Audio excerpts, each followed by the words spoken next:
qoraalkan ujeedaan waxaa soo dhigay ninka Fahad Yaasiin ahaa. qoraalka sida ugu jeedaan wuxuu leeyahay waxaa ka cabsanaynaa in madaxdeena dabinkan ay ku dhacaan codsi uu soo jeediyey Ismaaciil Cumar Geele oo ah xasanow culayskan iga dulqaad, culays ay saaran haddaa reer Jabuuti nahay, culayskan iga yara dul. muxuu yahay culayskan marka? culayskan ama arrinkan looga wada hadlay Jabuuti ninka siyaasiga ah ee Fahad Yaasiin uu noo soo baasay maxay tahay oo xasan laga rabo ama laga codsaday. sheekada waxay qusaysaa Mareykan iyo Israa'iil iyo Iiraan iyo Xuutiyiinta, weliba waxay aad u qusaysaa saldhig military oo weynin badan oo 50,000 oo ciidan qaadayo oo Israa'iil iyo Mareykanka ay isla wada leeyihiin oo la rabo in meel laga sameesto. berberina ma aha, boosaasna ma aha. anaa si hoos u soo ogaaday sababta berberi boosaas ay u ahayn sheekadeeda waa idin wadaa. maxaa yeelay Mareykanka wuxuu diidayaa saldhigiisa inay isku dhawaadaan. hadda مثلا qariirdan ila fiiri, waxaana ujeedaan lambaradan oo dhan waa saldhigyada Mareykanka bariga dhexe uu ku leeyahay dalalka Kuwait hadeen, Jordan hadeen, Qatar hadeen, Imaaraat Carab hadeen, Sacuudiga hadeen sa ujeedaan, iyo sidoo kale dalkan ugu dhow Yemen ee Cumaan. waayahay marka Djibouti wuu ku leeyahay saldhig sida ujeedaan Mareykanka. marka berbera iyo Djibouti laba saldhig oo military Mareykan inuu ku wada lahaado caqliga ku siinaynin ba macna waa isku dhow yihiin moqt.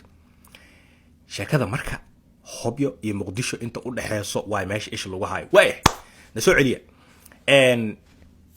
horta Djibouti waa dal yar, dal aad u yar waay.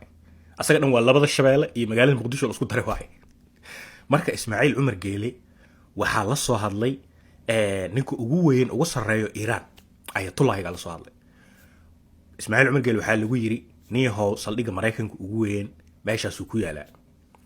Xuutiyiinta haddii wadankaada laga soo weeraro Djibouti Ismaaciilow anaga waxay daruuf noo kalifaysaa in Xuutiyiinta gantaala ay ku garaacaan hadda Djibouti tahay.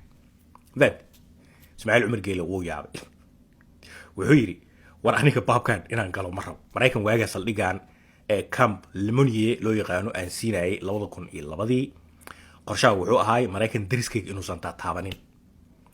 marka Mareykan hadeertaan kama weerar tago markuu habeen walba duqeeyo qoladan loo yaqaano Xuutiyiinta. marka badda u yaalo ayuu Mareykan ka soo weerar tagaa, kama weerar tago Djibouti. waa codsi uga yimid Ismaaciil Cumar Geele.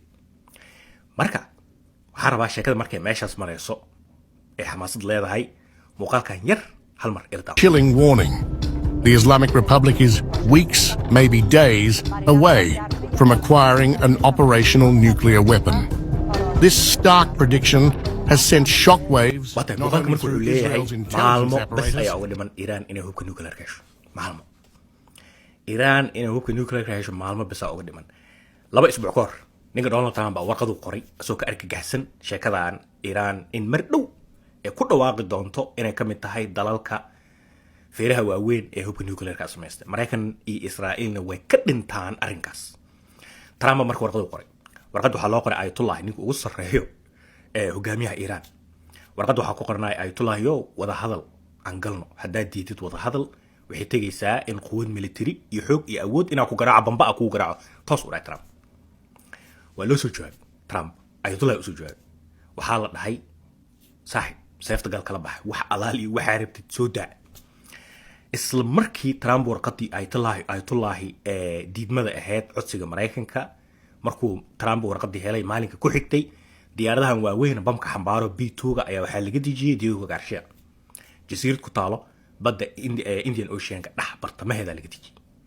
isla markii wada hadal xasaasi ah ayaa wuxuu dhex maray CIA-da Mareykanka iyo Mossadka Israa'iil iyo Shin Bet kuwa ay dhahan ciidamo Israa'iil ah. meel waxa lagu shiray Israa'iil kamid ah oo dhulka hoostiisa la sheegay. waxaa la go'aamiyay in Iran si toos ah loo weeraro, weerar toos lagu qaado. aydin xasuusiye marka Mareykan markuu Iraq weerarayay waa ogeedeen saldhigi military waa weyn oo isla markii hal mar inta subax soo kaagacnay waxa maqalnay Sacuudi saldhiga ku yaal, saldhiga ku yaal. Afghanistan markuu weerarayay waa sidaas oo kale. Kazakhstan hadeen, Tajikistan hadeen, Pakistan hadeen, meelahaas dhow soo dega Mareykan. abaabul u eg midkii waagay Iraq lagu weeraray Saddam Hussein lagu dumiyay iyo midkii Taliban ee ku weerareen Mareykanka, abaabul noocaas u eg oo waxba ka duwaneen ayaa hadda bariga Afrika ka soo shacbaxay. dalkeena Soomaaliya nasiib xumo garoonkaas ugu horeeyay ee lagu ciyaar doono noqday. marka maxay tahay codsiga Ismaaciil Cumar Geele ee Xasan Sheekh uu ka codsaday. Ismaaciil Cumar Geele Xasan Sheekh wuxuu ku yiri Xasan Sheekhow ciidamo isku dhaf ah ee Mareykan iyo Yuhuud Israa'iil iyo Mareykan oo 50,000 kor u gaarayo qaab lagu dudumiyo Xuutiyiinta iyo meel laga weeraro Iiraan ay raadinayaan. mudan Xasan Sheekhow berbero ma rabo Mareykan in arrinkan uu ka fuliyo sababtoo ah berbero waxay u dhowdahay Djibouti. hadda laba saldhig oo military oo hal dal uu wada leeyahay aqliga ma qaadayo magto waa inay kala fogaadaan saldhigyada inay aad u kala fogaadaan waay mid kale berbera iyo boosaaso hadda Mareykan haduu dhaho waa soo degaya saldhig military ka sameeysanaya Xuutiyiinta gantaalada ee haystaan noocooda xawliga ah ay gaarayo boosaaso waxay ku soo gaarayaan wax aan dhameen 5 daqiiqo gantaalka laga soo tuuro Yemen sidoo kale berbero Mareykan marka wuxuu rabaa maadaama sawaariiqda iyo diyaaradaha iyo uga fiican yahay Xuutiyiinta in saldhigan uu ka helo meel u dhaxayso Hobyo iyo magaalada Muqdisho haddii isku dayaan Xuutiyiinta inay gantaalo ku soo garaacaan saldhiga noocaas ee mustaqbalka dhow laga furraba aagaas in Mareykanka iyo Yuhuudda ay haystaan waqti uga hortagaan gantaaladaas inta badda ay soo marayaan ma fahamta adan joogada sidoo kale saldhigan ujeedadiisa ugu weyn Xuutiyiinta ma baahan waa Iiraan in qaabkii loo weerar lahaa silsiladii la sii xirxiro yani warwarka ay idin soo koobo xashiq waxa la yiri